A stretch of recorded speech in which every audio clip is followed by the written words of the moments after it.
We are here with Jeff Potter from Cooking for Geeks. He is the author of a book for people who want to know why science, engineering, and cooking go hand in hand. Jeff, thank you very much for speaking with us. Thanks for having me. Oh, this is an interesting topic. It's an interesting crossover. Our audience, obviously, is very tech-oriented. They're very science-oriented.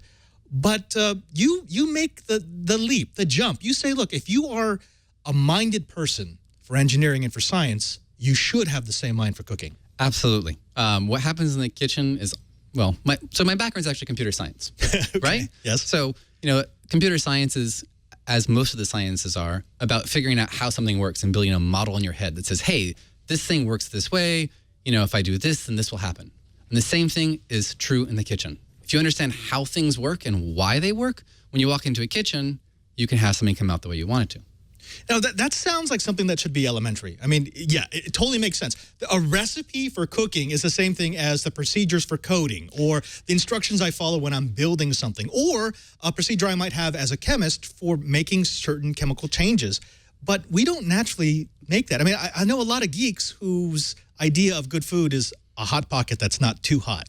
So there's a magic force field around the kitchen that turns people's rational, normal thinking process off and switches on the, I must exactly follow this recipe, step 1, step 2, step 3. And so much of this book is about getting people to go, wait, no, you don't have to follow a recipe. Understand why it's working this way. Go in and don't just have a Hot Pocket for dinner or pizza or whatever. Figure out how to make a really awesome pizza, or figure out how to make your own Hot Pocket without just grabbing one from the freezer section, and hack it, tweak it, play with it, figure out how to adapt it. Why does it work? How can you make it more delicious? I think that's the part that's off-putting, because for a person who is scientific, to always hear that cooking is an art, that for me, that kind of pulls me away. I'm thinking, well, I'm not artistically minded. I have no creative side that tells me what I should try, what different ingredients. And so I look at cooking as, no, that's for creative people. That's not for science people. It's both an art and a science. And the exciting part is to delve into the science. So how much coding do you do? How much software do you get into? How much tech stuff do you get into? And there's art and there's science in creating software. So there's art and there's science in creating food. So, you dig into the science of the food bit, and then the art will come later. But you have to figure out how to actually get, the science part of it down so you can go in and begin to experiment. I mean, if you're going to start with technology and you don't know how to actually write basic code, it's really hard to actually come up and write some new amazing app or something. But you get that base level figured out, and then, hey, suddenly you can start experimenting. So there's not that much in the food stuff that you need to start with. But a few kind of basic things, and you can go off and start experimenting and having tons of fun, actually. All right, let's get into the science, because our folks like to get their hands dirty, and hopefully we've piqued their interest. Literally dirty. They're literally dirty, and they're thinking, okay, I can do this. You did a segment with Sci-Fry on eggs, and it was eye-opening for me. It's what made me and my producer want to interview you, because it really is material science. Can you tell us a little bit about the science of a perfectly cooked, peelable egg? Oh, Lordy, I think one can probably teach an entire course just on eggs alone. So let me ask, do you like to cook? Yes. Do you cook eggs? I do. How do you cook your eggs? Typically easy over. Easy over. Okay, so what's happening when you crack that egg into the pan, you heat it up, at some point you flip it over and you put it on the plate? What's actually happening to that egg in that process? Well, I know that the whites will actually turn white. They'll harden as I apply more heat. So it goes from a gelatinous goop to something that's a bit firmer. And if I do it right, the yolk will stay mostly liquid. So that's about as far as my material science goes with eggs. So this is kind of the magic model in my head. The magic model is what happens when you put cookie dough into the oven, it magically turns into a cookie. What happens when you crack an egg into a pan is it magically turns white and kind of gets thicker.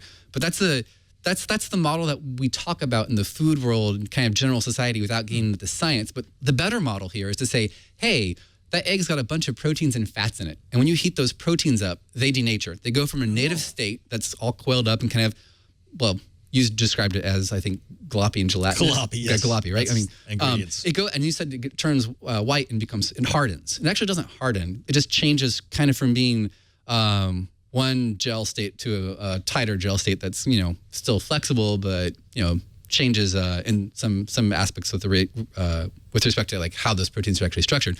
But the actual thing that's happening there is as you heat those proteins up, they begin to denature. And an egg, your chicken egg, has a couple dozen different proteins, and those different proteins denature at different rates and at different temperatures. Oh, okay. So what you've got a couple dozen different proteins, and they start to go, say, 140 degrees up to, say, 170 degrees. Hand-waving numbers here, easier to remember. Different proteins set and begin to denature in that egg when you crack it in there. So your over-easy egg is about getting some of those proteins to harden, to use the word that you liked, and then to keep some of the other ones, a lot of the ones in the yolk actually, from actually denaturing and turning hard like a hard-cooked egg would have them. So that egg that you crack into that pan, it's really about the temperature that you're getting that egg itself up to. And how you heat that egg doesn't matter, although frying pan with some butter is probably the more delicious way. So yeah, there's a lot of different things you can like tease out there. But the real thing is like, hey, now you've got this model that says, hey, proteins denature at certain temperatures. You get those proteins up to that temperature, and how you do it doesn't really matter. And you're going to get a change in the texture based on those different things. So next time you go to cook an egg, you can think about, hey, what temperature do I need to hit? Somewhere in the 140 to 160 degree range, a little bit hotter. More of those proteins will denature, a little bit colder. You'll be a little bit runnier. And now you can like play with all the different variables. Like, how can I heat this? I don't think I'll ever look at an egg the same way now. And that actually does make sense. I mean, there is some sort of chemical process that is taking place when I'm adding heat to the ingredients in my omelet. And it completely makes sense when you're saying, look, there's something's happening to the proteins. And if you understand what will happen to the different proteins at different temperatures, you can get really creative. Now It's not just sunny side up, boiled or scrambled. You can say, hey, you know what? I wonder if I could just affect these proteins. How would I do that? That's the science coming into the cooking. That's the science. And there are folks, there's a great food scientist in the UK, Cesar Vegas, who's done all the calculations for all the proteins specifically. He's got a website. You can go literally dial in what texture you want your yolk and your white to be. You can actually cook an egg so the white and the yolk are both kind of plastic like mayonnaise if you get them to exactly the right time and the right temperature. I mean, like, you can go so far down the rabbit hole that it's like, okay, now we're just getting super geeky and going to say, okay, can I simulate the protein denaturation and the rates and, come up with like a calculator for exactly what texture you want? Right. Totally doable. All right, let's move away from eggs because there is one other thing that I've heard that you were a part of, cooking a 500-pound donut. Guilty as charged. Okay. Now, obviously, and our audience is savvy enough to know that cooking a 500-pound donut isn't the same as cooking a tiny little donut whole. No. There's a lot of science that goes into it. What happens when you scale up something like that? Well, you get into really tough problems because heat transferring through something like donut batter, again, it's that model that we think of, we heat it up and it magically turns to a cooked donut. No, it doesn't. As you heat something like donut batter up, it begins to set, and the rate of heat transfer through the batter actually changes as it changes into cooked donut. So you got little air pockets in there from it carbon insulates dioxide. itself. Yeah, it insulates, exactly. So what happens if you need to get heat to the middle of something when it's now covered in 5 inches, 6 inches, 8 inches of insulated donut? I mean, it sounds crazy, but you get a problem where it's like, okay, I've got this 6 foot, I have a 6 foot diameter torus with a wall that's like, 2 feet. At that point, if you're going for a nice Homer Simpson style donut. And like, that's just a tough material science challenge. I phoned in a couple of favors to figure out just like the heat rate transfers through that material. It turns out to be like literally college level, quasi PhD level. Okay, so you've got a torus made of this material with this kind of heat transfer, and you're putting 1 million BTU of heat into it from burners on the bottom, and it's on top of a dumpster that's been sandblasted and then welded shut. I mean, it's stainless steel. That's like the same thing as a wok. It's the same material, even though it's a dumpster, it's metal. Okay, that makes sense, There's some tough science in there. That's all pretty high-level thermodynamics. It was actually above my pay grade. Oh, wow. I had to phone that one into some friends because, right. There's no textbook for this. Yeah. Of course, people want to check out Cooking for Geeks. I mean, this is the source. If you want to start experimenting with food the same way you experiment with your maker, your DIY stuff, you're definitely going to want to pick this up. But I want you to leave our audience with some words of wisdom. If they are a geek and they're tired of microwave food and they're tired of just really basic stuff that they can cook, and they're looking to get in to doing something a bit more creative, what bit of advice could you give them? What wisdom would you like them to walk away from this interview with to say, hey, you know what, I can do this? I would say there's probably really 2 or 3 key things to understand in cooking.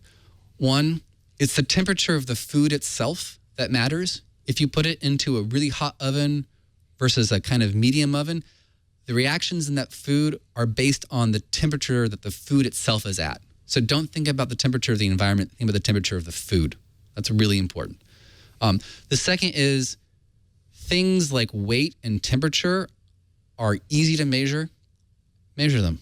Use a good probe thermometer. Use a digital weight scale. Don't bake using measuring cups. Bake using a gram scale.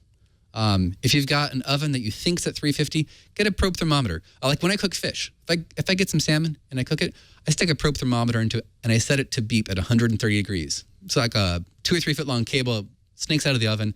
Got a little device that goes beep, beep, beep, beep, beep, beep, beep, beep when it hits 130. And like my salmon's done then. Like time is a proxy for temperature.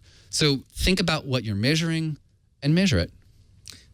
That's absolutely fantastic. Thank you so very much for sharing this with us. We've been speaking with Jeff Potter. He is the author of Cooking for Geeks. If you've ever wanted to do some delicious, delicious science, this is the book to get. Jeff, thank you very much for speaking with us. Thank you. I'm Father Robert Ballecer, and now that you know how, go cook it.